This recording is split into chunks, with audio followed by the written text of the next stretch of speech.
Joshua Del McGord was slapped with a 5-year sentence after setting ablaze a large dumpster to manage overwhelming customer traffic at his restaurant.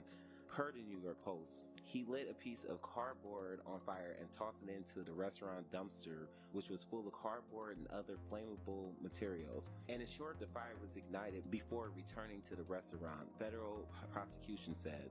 The prosecutor noted, the fire became so intense that customers in the drive-thru lanes had to back out of the parking lot, and the restaurant was forced to briefly close as firefighters put out the fire.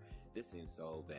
The 34-year-old filmed the incident and uploaded the footage to Facebook, reports the Charlatan Observer. Reporters added that he was caught after he was seen on camera setting the fire. I mean, complete idiot. He was sentenced to 5 years after pleading guilty to arson.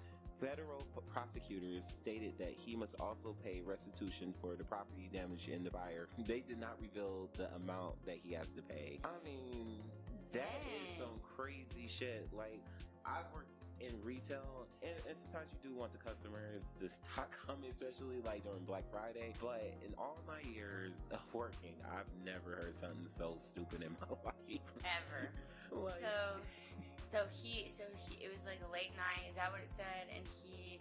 No, it didn't indicate like if it was day or night. He just was ready to go home. You know, the lunch rush gets crazy, but it's true. Think it's that crazy where you need to set something on fire.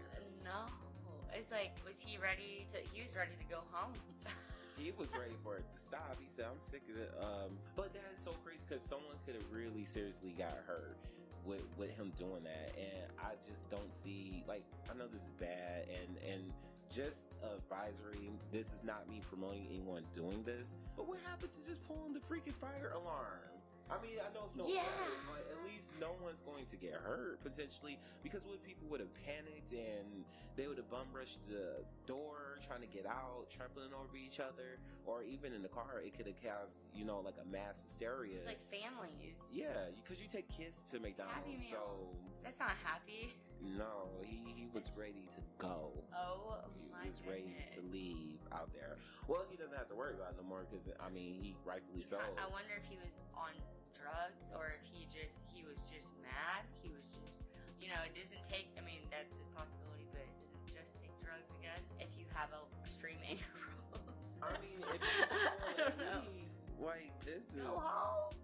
Or find another job if you can't handle, like, the customer's traffic, or go to another store that is densely, you know, populated. There are, like, other ways out of this. I mean, that's extreme to be like, I'm just gonna go ahead and set some shit on fire. Yeah, you just want to be locked up or something. I mean, he has to pay. Yeah, he got to pay restitution.